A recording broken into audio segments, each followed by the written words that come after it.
Kami dari kelompok 5 mau menyampaikan materi yang sudah kami diskusikan bersama mengenai bahasa dan kebenaran.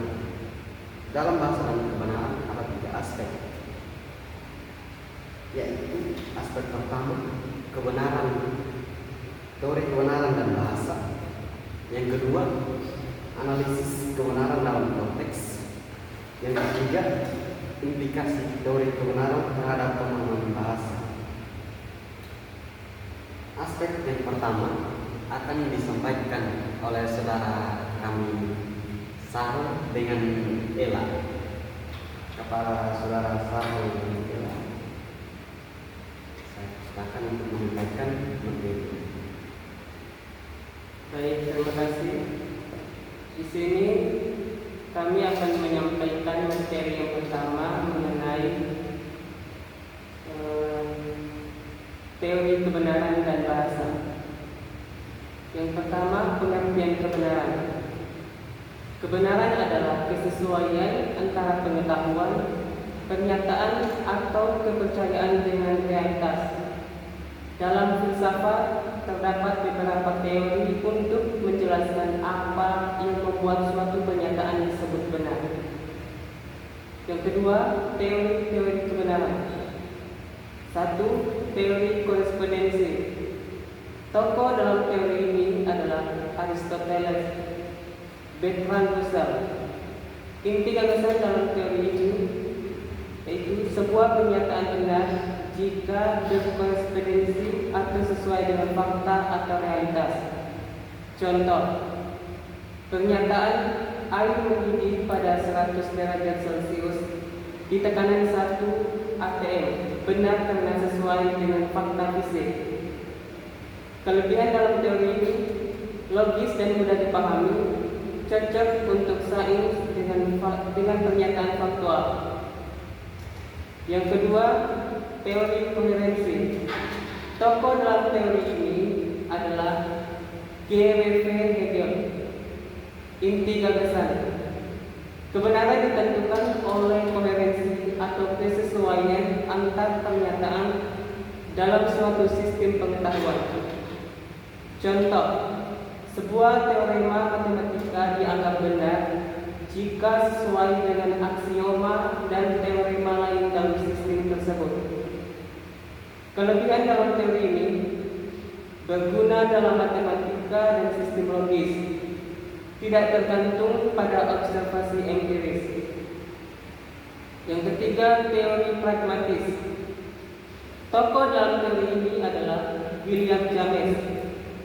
Inti gagasan: kebenaran adalah apa yang berhasil, bermanfaat, atau bekerja dalam praktik. Contoh, hipotesis ilmiah dianggap benar jika terbukti menghasilkan praktis atau aplikasi yang efektif. Kelebihan dalam teori ini relevan dalam kehidupan praktis, fleksibel, dan adaptif. Yang keempat, teori performatif. Tokoh dalam teori ini adalah J.L. Austin. Inti gagasan: mengatakan itu benar bahwa merupakan tindakan linguistik atau speech act yang menyatakan persetujuan, bukan sekedar mendeskripsikan fakta. Contoh, benar bahwa kamu benar sekaligus sebuah tindakan mengakui kebenaran atau kemenangan. Yang kelima, teori redundansi. Tokoh dalam teori ini adalah Frank Ramsey. Inti gagasan: kata benar sebenarnya redundan. Mengatakan pernyataan X benar sama saja dengan mengatakan X. Selanjutnya akan disampaikan oleh saudara Ella.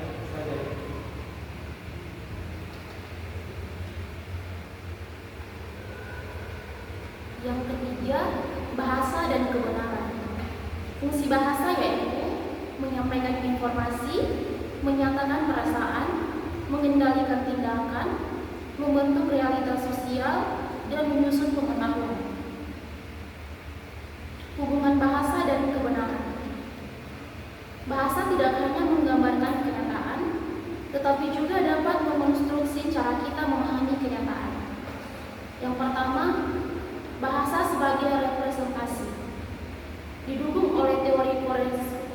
korespondensi. 2. Bahasa sebagai sistem internal. Selaras dengan teori koherensi dan kebenaran ada dalam struktur bahasa itu sendiri. Yang ketiga, bahasa sebagai tindakan atau speech act. Didukung teori performatif, mengatakan sesuatu bisa menciptakan kebenaran sosial. Yang keempat, bahasa sebagai alat praktis. Selaras dengan teori pragmatis, arti dan kebenaran dinilai dari kegunaannya. Berikut tokoh penting dalam kajian bahasa dan kebenaran. Yang pertama, Ludwig Wittgenstein mengatakan bahasa sebagai permainan bahasa atau language games. Yang kedua, Alfred Tarski mengatakan teori semantik kebenaran atau Discheming. Yang ketiga, Ferdinand de Saussure mengatakan strukturalisme bahasa. Yang keempat, Noam Chomsky mengatakan tata bahasa generatif. Yang kelima, contoh aplikasi teori kebenaran dalam analisis bahasa. Yang pertama, contoh soal korespondensi. Kalimatnya, Jakarta adalah ibu kota Indonesia. Benar secara korespondensi jika sesuai fakta. Tetapi setelah pemindahan IKN, faktanya berubah. Yang kedua, contoh soal koherensi. Dalam matematika, segitiga memiliki 3 sisi, koheren dengan definisi segitiga. Yang ketiga, contoh pragmatis. Pernyataan ilmiah dianggap benar selama dapat memprediksi fenomena dan bermanfaat teknologi. Yang keempat, contoh performatif. Ucapan "saya janji" menciptakan status baru menjadi orang yang terikat janji.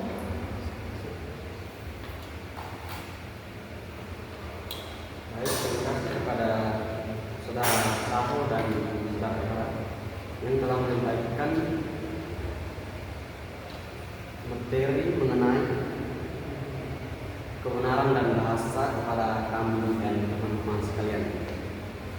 Selanjutnya saya akan menyampaikan aspek yang kedua mengenai analisis kebenaran dalam konteks. Yang pertama, pengertian kebenaran dalam konteks.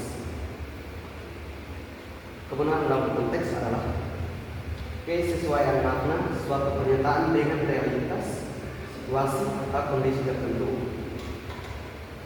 Sebuah kalimat bisa benar dalam satu konteks, tetapi bisa salah atau tidak tepat dalam konteks lain.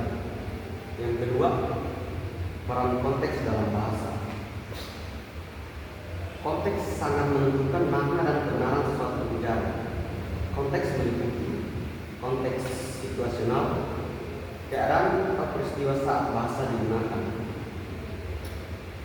Konteks sosial, hubungan antar penutur atau status budaya dan norma. Konteks linguistik, kata atau kalimat sebelum dan sesudahnya. Konteks budaya, nilai dan kebiasaan masyarakat. Yang ketiga, contoh analisis kebenaran dalam konteks. Kalimat cuaca hari ini panas benar jika diucapkan saat suhu tinggi, tetapi bisa dianggap tidak tepat jika diucapkan saat hujan. Kalimat gempita benar dalam konteks akademik, bisa diperdebatkan jika dalam konteks keterampilan sosial. Yang keempat, hubungan dengan teori kebenaran. Dalam filsafat bahasa, analisis konteks berkaitan dengan beberapa teori. Teori yang pertama, teori korespondensi, kebenaran sesuai fakta. Teori yang kedua, teori koherensi, kebenaran konsisten dengan pernyataan lain.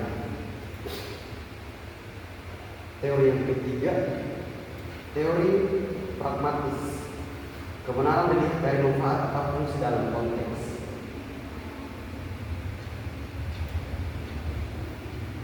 Yang kelima, pentingnya analisis konteks. menghindari kesalahpahaman dalam komunikasi, membantu memahami maksud sebenarnya dari penutur, menentukan apakah suatu informasi relevan dan benar. Kebenaran dalam bahasa tidak bisa dilepaskan dari konteks untuk memahami apakah suatu pernyataan benar atau tidak. Kita harus melihat situasi tujuan dan latar belakang penggunaan bahasa tersebut. Dengan demikian, analisis konteks menjadi kunci dan memahami kebenaran secara lebih tepat. Ini saja materi dari aspek yang kedua. Selanjutnya, Saudara Angki dan Saudara Rizky akan menyampaikan aspek yang ketiga yang mengenai implikasi teori kebenaran terhadap pemahaman bahasa. Kepada Saudara Angki dan Saudara Rizky, silakan menjelaskan materi ini. Baik, terima kasih.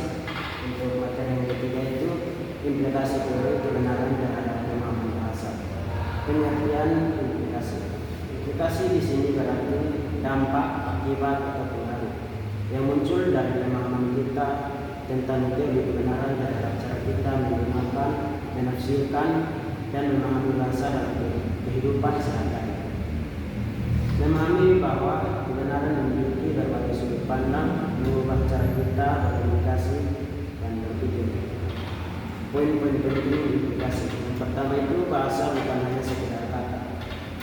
Jika kita memahami teori kebenaran, kita sadar bahwa bahasa memiliki fungsi lebih dalam.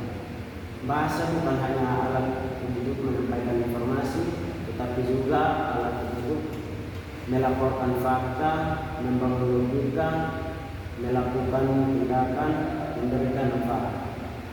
Yang kedua itu kesadaran akan konteks. Kita menjadi mengerti bahwa tidak semua hal bisa dinilai benar atau salah secara mutlak. Suatu pernyataan bisa benar dalam satu situasi, tetapi salah dalam situasi lain. Dampaknya kita menjadi lebih berhati-hati dalam menafsirkan ucapan orang lain dan selalu melihat siapa yang berbicara, di mana, dan dalam situasi apa. Yang ketiga itu ketelitian dan kejelasan berbahasa. Mengetahui standar kebenaran membuat kita mendorong untuk menggunakan bahasa yang lebih tepat, jelas, dan tidak ambigu.